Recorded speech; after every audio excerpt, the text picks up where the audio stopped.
Hey there, it's me, Stefan Burchard, the Bowtie Coach, with your latest episode of Networking Made Simple podcast. Networking Made Simple is an exploration of networking and social business connections for entrepreneurs, especially for introverted entrepreneurs like me.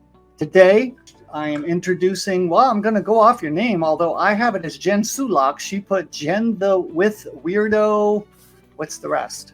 Weirdo Weddings Photography. Oh, okay. Photographer. That explains the art. I love it. Okay. Yes. So I'm used to dealing with photographers as a realtor as well. So anyway, welcome to the show, Jen. Thank you for coming on. I really appreciate you taking the time. And First of all, we'll just get right to it. Do you consider yourself an introvert or an extrovert? From what I've discovered, I feel like I fall in between. So, okay. And I don't remember what it's called. I don't know if it's an ambivert or an omnivert. I don't remember which, but I feel like I'm in and out of those two different kinds. So probably introverted though, I think. Well, what I do to follow up to that question is, how do you recharge your batteries? Do you like to be with people or alone? Oh, I definitely, this is a good example of like this week. I had a 3-day con with thousands of people, and I would prefer to have 2 days of alone time to recharge. So yes. That would make you an introvert. And a buddy of mine called himself, I call it being a situational extrovert. Okay, so yes. I'm an introvert, diehard, through and through, but I can turn on that extrovert when I need to, because there are places where we need to do that. So, and my theory I'm getting from all these interviews is I actually have a theory that 70% of entrepreneurs and leaders are actually introverts. It's true though. Every time I meet another one, they're like, well, I'm an introvert. And I was like, but the way you speak and talk and connect, what? Exactly. Like, who'd have thought? So, okay. So, actually, I didn't ask you, how did we meet? How do we know each other? I was at an online call with Jillian the other day, I think. So, and what's wonderful about that is that I find that our connections sprinkle in with all these online connections that we all find with each other. And then we start talking about what we do. And then all of a sudden we're talking about podcasting, we're talking about connections. And then you were talking about something and it really resonated with me, what you said. And I was like, I will raise my hand for that. That sounds fun. Cool. Right on. So why don't you tell us a little bit? You kind of alluded to it. What do you do for work? And sure.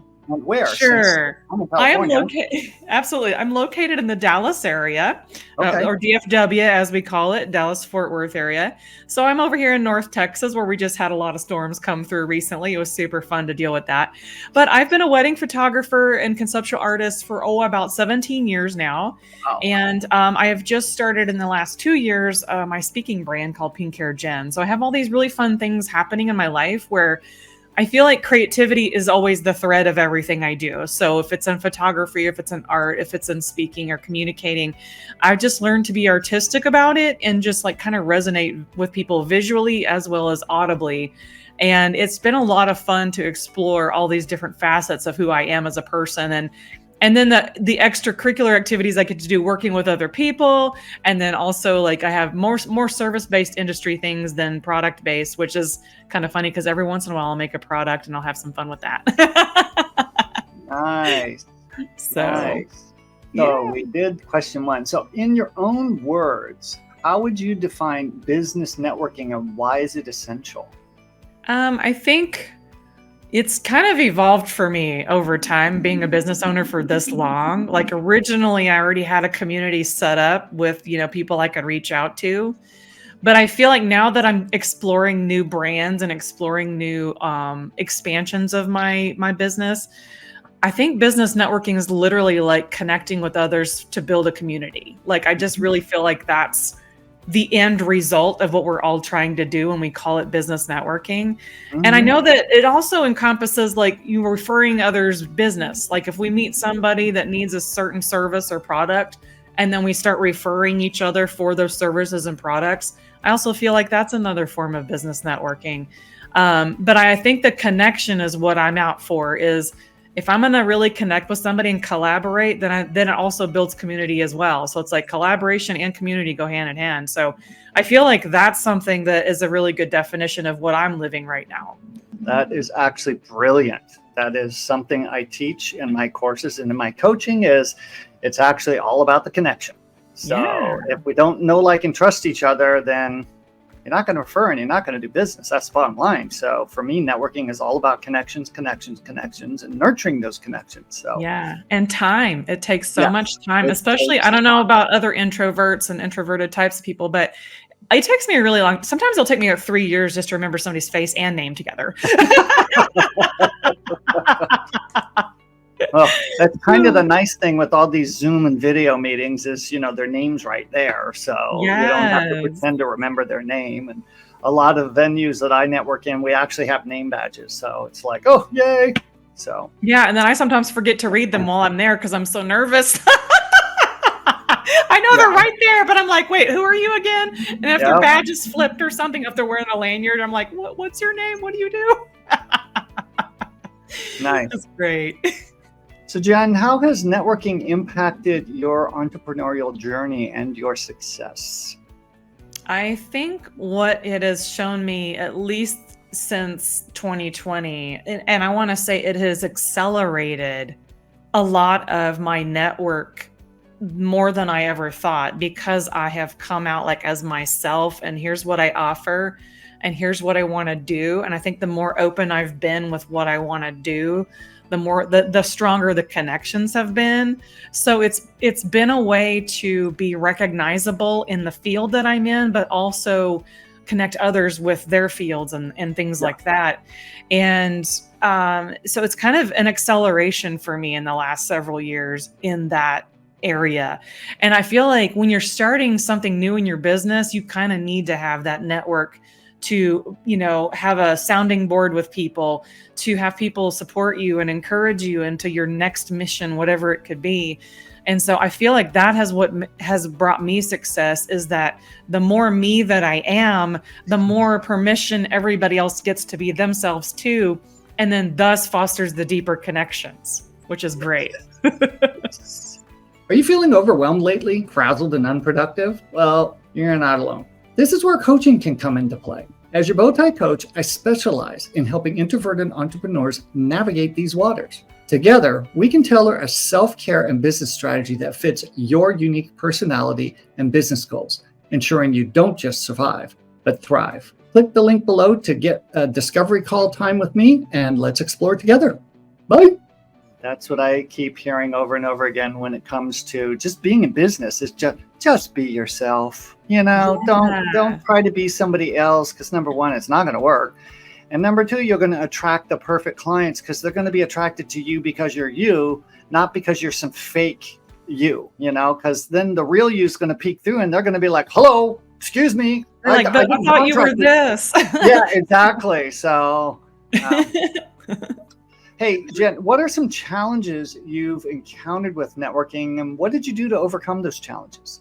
Some of my initial challenges, especially in the beginnings of, let's say, the photography industry, I was really too nervous to talk to anybody. Like, I just didn't feel like anybody cared. And I don't do things like other people. Like, there's a certain standard sometimes in our art world that if you do things like this, you're acceptable as an artist or a photographer. If you do things like this, you're less acceptable.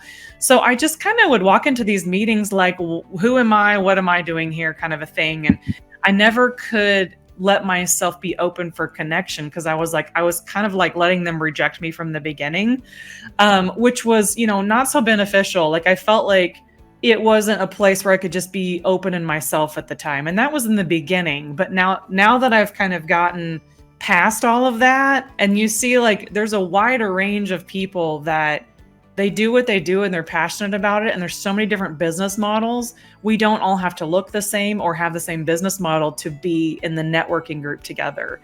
So what I used to do when I was really anxious and I was really trying to talk myself out of going in, and I still do this every once in a while when I get really nervous, I will go put on a song that I just love. And if I'm feeling anxious or, frustrated with something, I'll just sing a song really loud in my car before I walk in. And whatever frustration it is, it starts to dissipate. It's like it's starting to like, you know, the anxiety is much less what it was when I first rolled up. And I remember that I'm walking into a room of peers, not people that are there to judge me, pressure me. I'm not trying to conform to what they want. I'm trying to be me. And that is something that has really helped me overcome a lot of different scenarios. And I tell people this all the time, like if you're going into an event already hyped up and already like not able to access who you really are, you've got to figure out how to release some of that and then walk into the room different than when you started, because you're going to shortchange yourself on potential relationships because you're closed off to everybody. And it's a really difficult place to be in when you're such a ball of anxiety and you're like, you're socially awkward and all list off all the things weird. If you're feeling weird and awkward and what's the point? Like I've had that a lot happen. Like, what is the point? The point is get your butt in there and start connecting with people, because your next connection could be your next step in whatever path has been designed for you. And I think that when we learn how to get over those little hurdles, and sometimes they feel really big, but they're really small, just to get over those hurdles and walk into that room. And if you met one person that changed your life, talk about amazing. Yep. Perfect. One unintended benefit with your little, what do I want to call it, tool here is first of all, I love blasting out a song and singing it in the car. But here's the deal. Our reticular activating system in our memory, it's going to keep repeating in our head. As we walk into the venue, we're going to keep probably humming that song to ourselves. And what is it going to do? It's going to reactivate our nervous system and our neurology to flood us with all those lovely endorphins and anxiety reducing chemicals. So I just think that's brilliant. So I just thought of that while you were sharing it. It was, oh my God. And then it's going to stay in your freaking head, because that's just what happens when you sing a song. It won't go out of your head for hours. Yeah. And if I was going to say, if you sing the right song, you're already encouraging yourself to move past something. It's really great. I love it. I love it. I love it. So Jen, let's take a step back and talk about mindset. Why is mindset important? Oh, see, this is a big one. This is what the introverts love. We love going deep. Mindset, I'd always heard this for years, change your mind, change your life, change your mind, change your life. And I was like, but I don't even know what that means. And for those of y'all that still don't understand how powerful your mind is, if your subconscious believes one thing and you believe another, your subconscious always wins. Yep. There's a belief system underneath everything that is in your mind that you're not worth it, or that you are not able to do the things that you're able to do. The subconscious always wins. And it's something I've been uncovering. And I like talking about it this way, is that we've all got these amazing gems and treasures inside of us, but we've buried them, or somebody else has buried them based upon how we view our life. And sometimes our vision is connected to our mind and all of the above, up and down, mind, eyes, heart, right? It's all connected. But when you start shifting your mind and your thinking, it opens your heart and mind and eyes for everything is possible. And I'm not going to say everything, because not everything is supposed to be yours, but the things that are yours, that are in your treasure map, I've been talking about a lot lately, is that in your treasure map, with all the treasures that are within you, you can't access them until you shift your mind. Yep. And knowing that they're there, and knowing that you need to uncover them and do some hard work. Because as much hard work as we do as small business owners, the hardest work will be our internal work. Oh, yeah. Because our mindset is a big deal. And like a lot of people who want to make big shifts in their life, they can't do it because their mind is still exactly the same. They haven't used any tools to shift their mind and how they think. And how our thoughts can totally run our day. Like, this is a perfect example. I come off a 3-day con. I'm exhausted. The first thing that comes into your mind after a big event and after feeling really tired and really weak are the most negative thoughts in the world, because those are the things that are going to attack you first. But if you already know how the game is played and your mind is already starting to play those games with you, you're like, you know what? Not today, because I am recovering from this amazing event. There's no need to prejudge myself. There's no need to have this thing in your mind where you have to like, I'm going to have a list of 20 things I did wrong. How about you celebrate the 20 things you did right the very next day that you finished your event, and worry about the other stuff later, because your mind tends to focus on the negative first. Yeah. And so if you start redirecting yourself, like today, I redirected myself. I just stopped myself mid-thought and I was like, you know what? This thought doesn't matter right now, because what I just did for the last 3 days was impactful. And I talk to myself. Sometimes we talk to ourselves in our mind. We talk to ourselves up here. Talk to yourself about what you just experienced. And you do not have to let those thoughts stay there. They can just go right through your head. Just let them go. They don't need to stay there. Well, you answered my next question, so we won't even go there, which was how do you, give me one tool that you use. So what advice would you offer an introverted entrepreneur with regards to networking? So first of all, and I love the name of this is Networking Made Simple, right? Yes, ma'am. If you keep it simple, it is less overwhelming. And I did a talk recently. I mean, seriously, like I did a talk recently on awkward networking.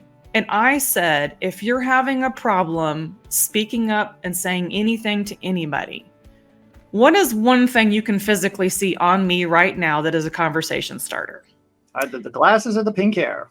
Exactly. So those are only two things that somebody could start with if they're very introverted and very shy about starting a conversation. Believe me, I'm one of those. When I'm in airports, I don't say a word to anybody. I keep to myself. But when I see somebody else with Technicolor hair, I don't even have to say anything. I have that look. We're like, yeah, I like your hair. We don't even have to say, I like your hair. We're like, yeah. And then we do this little thing. We do this little thing in the baggage claim where we're like, yeah, I get you. I get you. So my thing is like, don't always feel like you have to have like a PowerPoint presentation to talk to people. Yeah. Start simple. Start with an external comment. Start with something that you see that them doing. Make a compliment on maybe you saw them do something. Maybe they made something. Maybe they look like a certain way. That's the simplest way to start conversations. And I don't mean to have pink hair for attention, but it is an attention getter. And whether I like it or not, people are going to start conversations with me. And sometimes I have to be okay with that. Because I set myself up for this, because it's one of those introverted people do want connection, but only in spurts half the time. So, and another thing I'll leave with the wonderful introverts is if you walk into a room and you speak to no one that day, maybe that's the day that you needed. Maybe you just needed to go in there and just soak it in. I think there's nothing wrong with going in there and just soaking it all in, because maybe the next meeting or the next opportunity, you see that one person again, you're like, you know what? I'm going to step out of my little turtle shell or my little comfort zone, and I'm going to go say something to that person. Because I think timing is everything too. Don't force yourself to do something if you're not ready, but also challenge yourself to do something even if you aren't ready. Let's get a little personal before we leave. So, do you have a go-to book or resource for inspiration? Not really. Here's the funny thing about inspiration. I like going to movies and television and storytelling. I like looking at things from different perspectives and life experiences. I like listening to podcasts where people tell real stories. I like listening to people's stories. So I really get most of my inspiration from the world around me, not necessarily a book, but books are wonderful because I've read a gazillion of them. I just haven't read anything recently. But it's like I like looking at my world around me, and I'm always gathering inspiration from somebody else's story or what they've shared with me.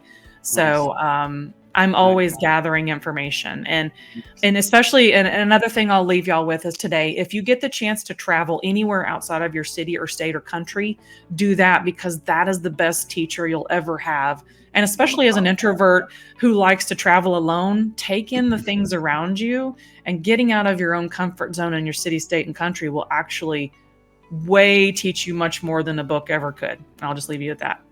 Mm-hmm. Cool. Well, Jen, we're going to put your contact information in the show notes, but what would be your preferred method that someone reach out to contact you in the Dallas area? Absolutely. You are welcome to connect with me on my website. I'm at pinklightimages.com or weirdowweddings.com, but I'm also on Insta under those as well. I'm under, Weirdo Weddings on Insta and Pink Hair Jen for my speaking brand. And you can see all the fun things that I'm starting to do in this world. So yeah, feel free to connect with me. Excellent. Jen, thank you so much for your time and for joining my fun podcast today. And thank you. Thank you so much for having me. It was so much fun. Cool.